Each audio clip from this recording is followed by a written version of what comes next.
bahan ya, karena nanti kan masker dicuci, kemudian ada yang dipakai, ada yang buat salin, jadi kita harus punya cadangan masker juga ketika ada sebagian yang dicuci ya.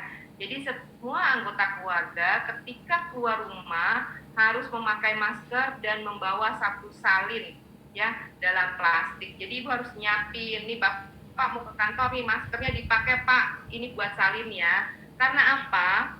Masker bahan hanya bertahan 4 jam. 4 jam ibu-ibu. Jadi pas makan siang harus diganti.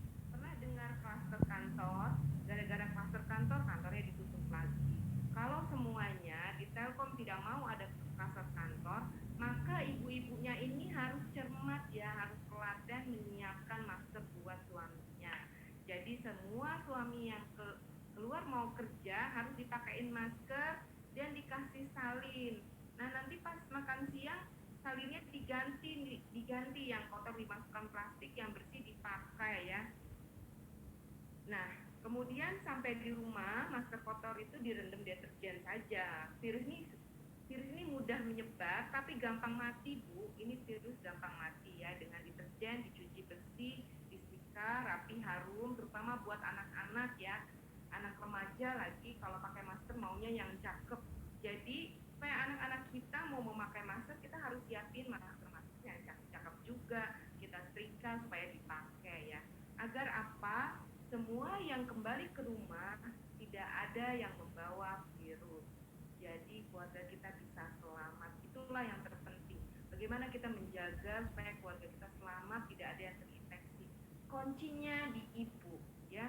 Siapkan masker dengan jumlah yang cukup. Jadi jangan mau pergi nggak ada masker, maskernya kotor terus hilang segala macam, itu nggak bisa.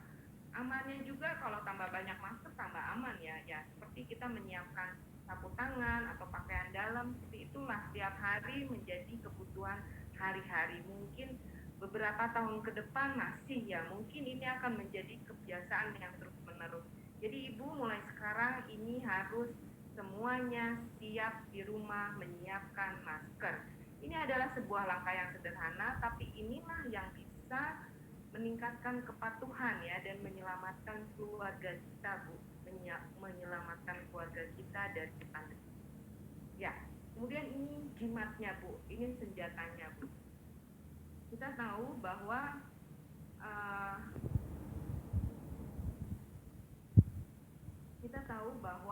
virus ini mudah menyebar, tapi mati dengan alkohol 70% selama 1 menit saja ya. Jadi ini jimat bu, harus dibawa. Ini mudah sekali. Ini saya waktu itu saya memang susah sekali mencari hand sanitizer ya, waktu awal kita susah dan bahkan harganya mahal sekali. Saya beli alkohol yang 1 liter itu dulu harga 19.000, gara-gara dicari banyak orang 25.000, 30.000 lebih gitu ya. Sekarang mungkin udah turun lagi bu. Kemudian ibu bisa beli botol-botol spray di toko online, ini ada yang 1.000, 1.500, ada yang 3.500, terserah ibu. Biasanya sih anak-anak beliin aja yang kecil, karena kalau gede-gede dia juga suka nggak mau bawa kan. Dimasukkanlah ke botol-botol kecil. 1 liter ini bisa awet sampai beberapa bulan ya. Waktu itu saya habisnya 2 bulan ya, 2 bulan baru habis. Jadi bukan hal yang mahal juga bu hand sanitizer. Kita isi, dek ini kalau pergi bawa ya pakai masker, pakai ini. Ini adalah senjata kita nembak virus gitu ya. Kenapa? Nah ini bisa juga biasanya sih kalau anak saya sukanya tisu basah ya. Jadi tisu basah, kalau yang kecil saya masukkan alkohol 30 cc, kalau yang besar 100 cc dimasukkan alkohol. Jadi tisu basahnya itu sudah mengandung alkohol gitu. Nah kadang-kadang anak-anak itu males cari tempat cuci tangan ya. Nah ini bisa pakai tisu basah tuh, lumayan kesek bu. 3 kali aja kita ambil, buang, pakai lagi, terus pakai lagi, itu tangan sudah bersih. Selain bersih dari kotoran, juga bersih dari virus. Ini lebih mudah lagi. Nah ini disukai sama anak-anak. Jadi kita siapin aja yang banyak. Kalau suami mau pergi, anak-anak mau pergi, dikasih. Jangan lupa bawa tisu basahnya, ingat ya, jangan megang wajah kalau belum tangannya steril. Nah ini adalah jimat juga bu, ini adalah senjata untuk mematikan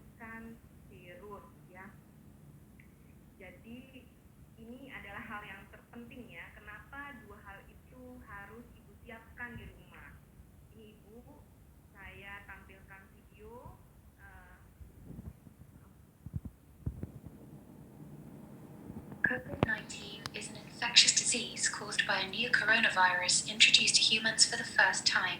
It is spread from person to person, mainly through the droplets produced when an infected person speaks, coughs, or sneezes. These droplets can land in the mouths or noses of people who are nearby. These droplets are too heavy to travel far in the air. They only travel approximately 1 meter and quickly settle on surfaces. This is the reason person-to-person spread is happening mainly between close contacts. The exact time that the virus can survive on surfaces is not yet known. So it is wise to clean surfaces regularly, particularly in the vicinity of people infected with COVID-19.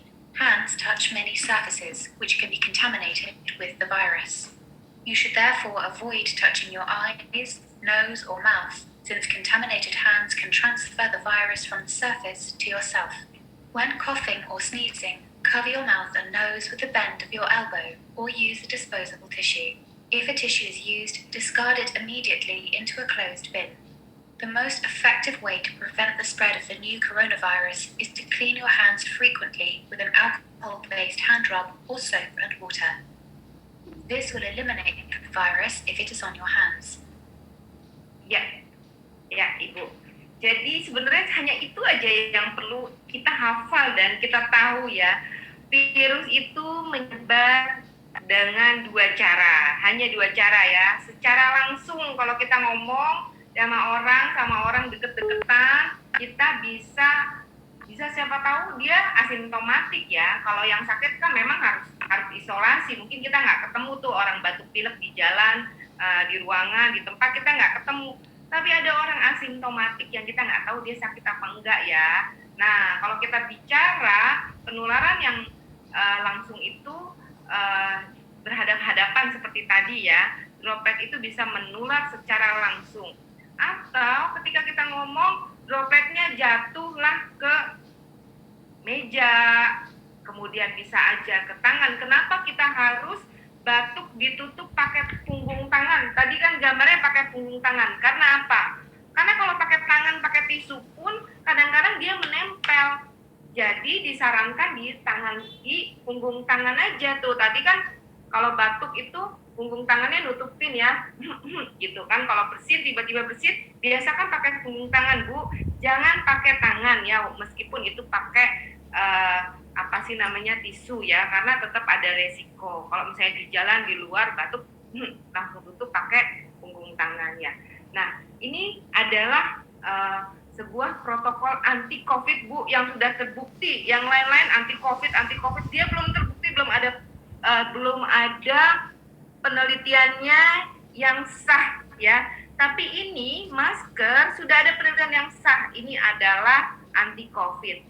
Kalau dua-duanya nggak pakai masker, ini yang topi merah yang sakit ya, maka penyebaran virusnya ini resikonya bisa 100%, very high ya. Kalau yang sehat yang pakai masker ini masih high ya. Kalau yang sakit pakai masker ini medium. Ini yang tadi saya cerita. Pertama kan itu cuma sakit aja, ternyata masih ada penularan medium. Makanya diwajibin dua-duanya pakai masker. Kalau dua-duanya pakai masker low. Tapi kalau pakai masker, social distancing, kemudian cuci tangan, maka ini very low, hampir dipastikan penularannya nol. Ini ada sebuah riset juga yang bisa kita lihat.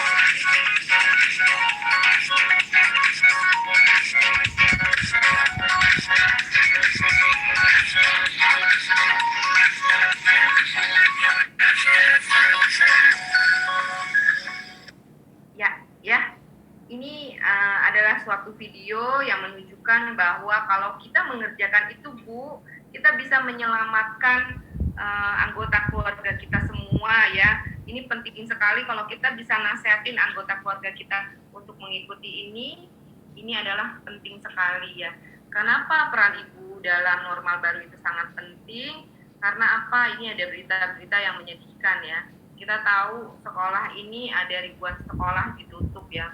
Di situ padahal banyak masyarakat yang mencari nafkahnya setiap hari dari mengantar jemput ojek ya anak-anak sekolah. Kita nggak tahu sekarang mereka makan bagaimana tuh karena sekolah daring. Ada juga tukang parkir, ada juga pekerja tukang kantin dan lain-lain. Ini adalah dampak-dampak dari pandemi yang sangat berat ya. Kalau saja kita bisa mengatasi ini dengan baik, misalnya Jakarta tidak ada kasus lagi, besoknya tidak ditemukan kasus lagi, besoknya tidak ditemukan kasus lagi, tapi kita tetap protokol kesehatan, maka dampak-dampak ini bisa dihilangkan. Kita bisa membantu saudara-saudara kita yang mungkin kita nggak kenal, tapi karena kita semua kompak, kita bisa membantu semuanya. Ya, oke. Nah, ini saya jelaskan tentang karakteristik virus yang lain, bahwa virus ini rentangnya jauh sekali.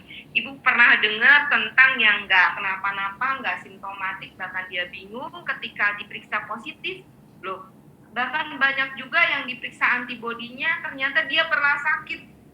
Dia sendiri nggak tahu, oh ternyata sudah ada kekebalan di dalam tubuhnya. Itu banyak ya, sampai ada yang meninggal. Jadi rentangnya jauh sekali, dari yang tidak kenapa-napa sampai kenapa-napa, bahkan mengancam nyawa. Karena virus ini mudah menyebar. Tetapi Bu, menyebar belum tentu terpapar kalau kita bawa senjata yang tadi itu ya, alkoholnya dibawa. Jadi bisa saja kita terkena di handphone. Kita naruh handphone kita ini ada virusnya, kita pegang ya. Bisa juga di meja, di gagang pintu, di keran air, di umum kita bisa ya.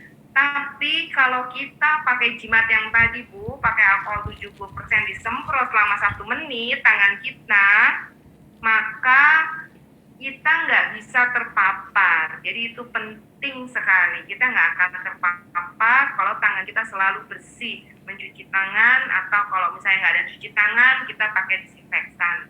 Ya, kalau kita imunitasnya bagus, virus itu menginfeksi masuk ke sel. Ya, kalau sel kita kuat, bisa menangkis, maka ketika kita